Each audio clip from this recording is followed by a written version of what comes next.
TV Patrol.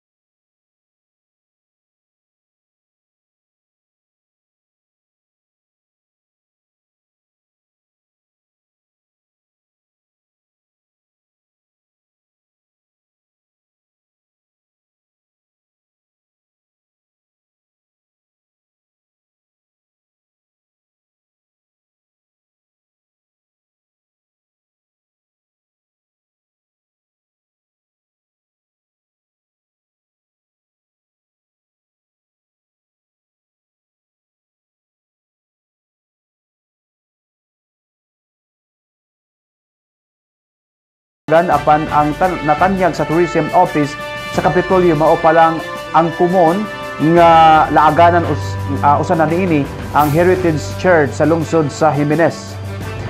Kung nahatagan pa lang daan og dakong pagtagad ang tourism industry sa probinsya, hayan nga daghang maalaagan ang mga langyaw o mo-income ang mga bisanisnon. Kini ang hinungdan nga gihagit niya ang mga mayor nga magbugna og mga proyekto sa turismo nga mahuman sulod lang sa dali nga panahon aron matiman gilayon ang mga turista nga makabisita sa probinsya matag karon og unya. Ang atong tourism department, so part of your goal here is you must now be able to come up with a district tour or a provincial tour package, no? That should be now the challenge. So, kamo mga mayores, kanang lansad nga you have now to take the initiative nga doon na mo'y ma-offer dito, ma-propose sa probinsya nga muni ang dadanan sa atong turista. Remember when we were in Alona Hotel at Panaon last August last year, nagsabota na kinahanglan mo come up mo og a short program, short project, mahuman 6 months para anhaan sa turista sa inyong tagsa-tagsa ka lugar. But I believe until this time, mura og 3 or 4 ka lungsod lang ang naka-submit, no? So that is again a challenge to all our local chief executives. TV Patrol. One TV Patrol. One TV Patrol. One TV Patrol. Dug bite treatment sa Mars MC mahimong ipa-charge sa PhilHealth.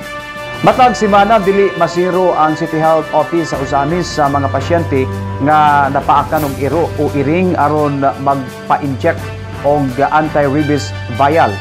Ang injection batok rabies bisan mahal apan paliton gayod sa mga pasyente aron sa tuyo nga makasiguro gayod nga makalikay sa posibleng rabies virus.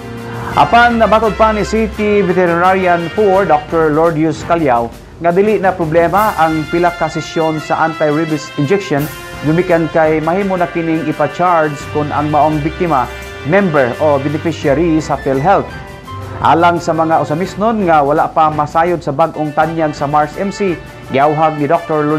Lourdes Calyao nga didto na magpa-inject sa Mars MC og anti-rabies vial labi na niining bulan sa Marso nga mas mutaas pa ang mga kaso sa dog bite. Murag mga 1,800 akong nahibawan na yun. Magastuhan ta niya. Tulo ka shots miyata na ilang program diha. So, do karon akong nahibawan ang Marsgen mo dawat na siya og charge to PhilHealth ang rabies vaccine. So, pwede po i-avail sa atong mga katawhan ang kana nga serbisyo sa PhilHealth karon. Okay. Buton gyud sa ato pagalingon ko sa more bugat kay mahal-mahal niya, wala ba sa plano, wala sa budget ba? Wala sa budget. Yeah, di ba gyud sa atong experience, di ba giningon og usa lang ka sa usa ka palitan, mahigamit pa nimo ang kay murag gamay ginagmay ra man pa dayon. Ara ko ka nang palit ang pulkag usa kay tulo ka tulungan ka. Oh, yes. Oh. TV Patrol. One TV Patrol. One TV Patrol. One TV Patrol.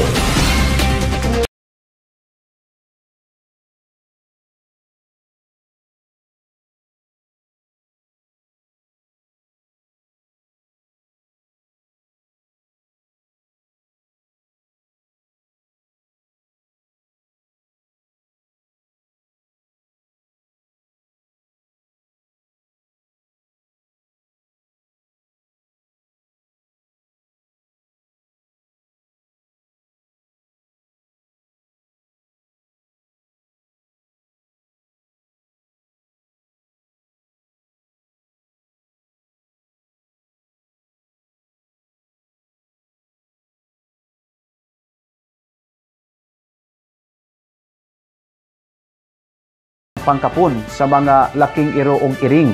Iyang giawhag ang mga usamisnon sa mabisitahang barangay nga pahimudsan ang tanyag gumikan kay mahal ang bakuna o castration sa pribadong animal clinic. Yes, kana doon mo nang nakaingon ko ganihan ninyo nga libre kay naman tay mga stocks, no? Pato ang libre nga kapon mo adto mi sa barangay, wala gyud kay bayaran bisag piso, no? Dadon lang nimo didto, dayon pag walay bakuna o rabies pod, libre pod. Na kung dadon biya na ninyo sa private ng pagpakapon, na biya na sa mga pindis kadako, no? So nasuros mga 3,000 inyo ang magasto per dog. Kanya ka nang muadto mig barangay ang among makapon yasahay mga tag 50 ka buok, no? So mahatag na to naglibre nila tanan.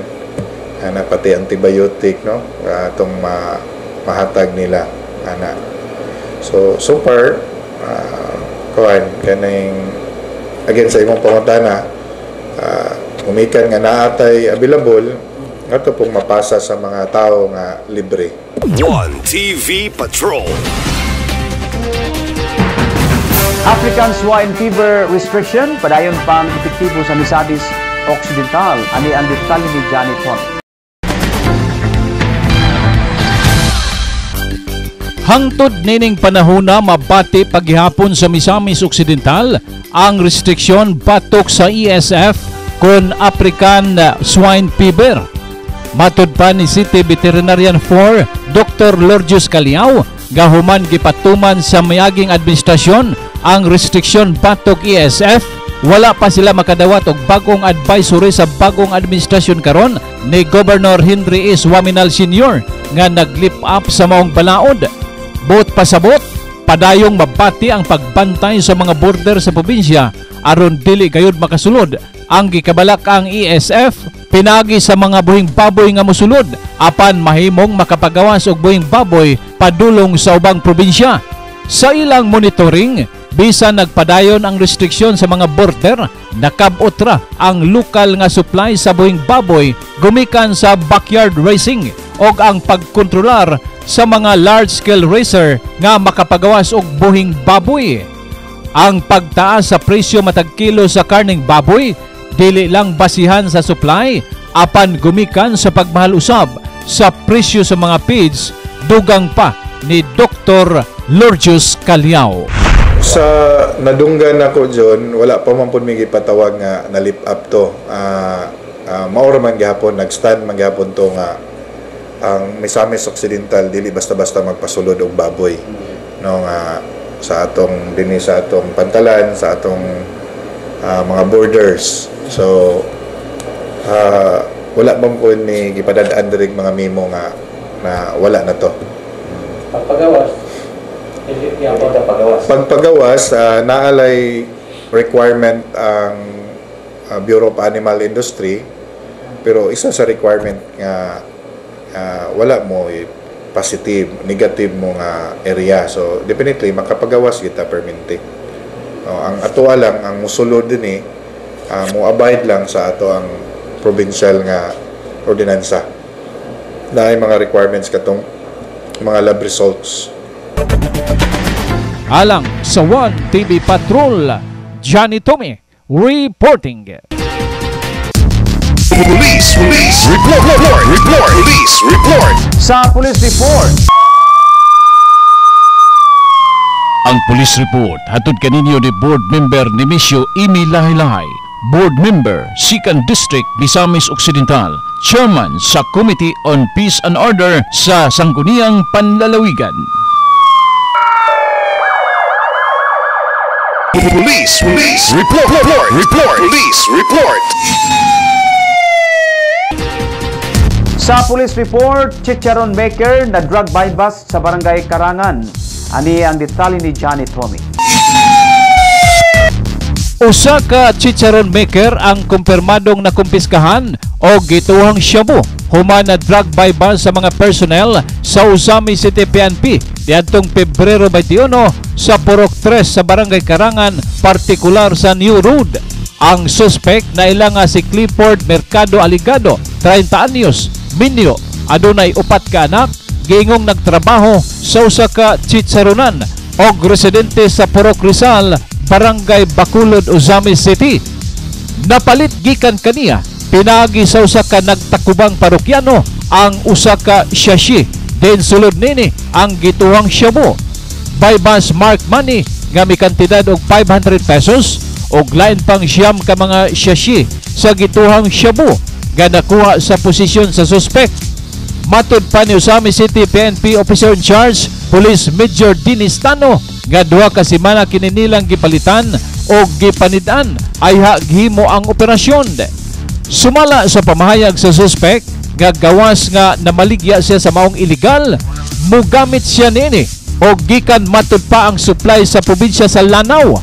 Si Aligado anana sa kustudiya sa Usami City PNP o giandam na ang mga dokumento alang sa pag-aatubangong kaso sa paglapas sa Republic Act 9165. Alang sa police report, Johnny Tommy reporting. Ang police report hatod kaninyo ni Board Member Nemesio Imi Lahi-Lahi, Board Member, 2nd District, Misamis Occidental, Chairman sa Committee on Peace and Order sa Sangguniang Panlalawigan. 1TV Patrol. Sa atong pulong sa kaalam karong adlaw, tinutlogikan sa balaang kasulatan sa Panultihon Kapitulo 10 versikulo 5. Kini kanayon, ang tawong maalamon mag-ani sa tukmang panahon, apan makauulaw ang pagsigig katulog sa panahon sa ting-ani. Ang 1TV Patrol magpasalamat ining musunod. Gloria Bazar Usamis, Rizal o Bernard Brands and Gloria Bazar Orqueta Brands, Bryant Milling and Marketing, kompleto sa mga hagpits, poultry products o veterinary products sa mas ubos nga presyo. GKM Motors and General Merchandise, Extreme Cycle Parts and Extreme Moto Hub, Usami City, your #1 motorcycle spare parts and accessories, Usami City. DS Lending Investors Incorporated at Laman Highway, Usami City. Goshen Home Care Furnishings Incorporated, formerly FGK Trading, Anima Street, Barangay Aguada, Usami City. Lucky 7, Soy Sauce, Vinegar and Banana Ketchup, alang sa lamiang timpla this holiday seasons, distributed by Pongson Consumer Products Incorporated. Usami City People's Multipurpose Cooperative Incorporated, luyo sa Public Mall, Purok 1, San Roque, Usami City. Pakikita ilang si Madam Yuli Prosianos. MBOHS, Usami City. Park and Go Big Shop, Usamis Brands, mapalit ang pinakalami ang mga pan, cakes o uban pa, diya lang sa Park and Go Big Shop. OG Prints, con printing services og t-shirt printing, adto dayon sa OG Prints, duol sa Misamis University. Yulincon Junior General Merchandise, Top Copy, and imported Alhambra Sulira Light. GG Mall, ang sariling atin store in Usami City.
Province of Misamis Occidental, Congressman Andu Waminal, Representative 2nd District, Misamis Occidental, Attorney Henry Indy Waminal Jr., City Mayor of Osamis. Ang 1TV Patrol magpasalamat ining musunod. Maukadto ang kinatibuk-ang hanay sa atong mga balita sa 1TV Patrol. Sa ngalan sa kinatibuk-ang pwersa sa 1TV News Channel, pinanguluhan sa atong Program Director o Proprietor Mr. Johnny Tommy, Traffic Director Ms. Chari Tommy, News Video Editor Risa Junsay, Graphic Artist Mike Ricaburda, Teleprompter Operator Mike Tuba, News Vlogger Partner Widowing Caliura sa Mindanao Pulse Forum, o kining inyong ubos nga higala Adoni Disena. Kaming tanan mingon kaninyo, tamis nagamtamon ang kalampusan kung walay gilutigan. Daghang salamat.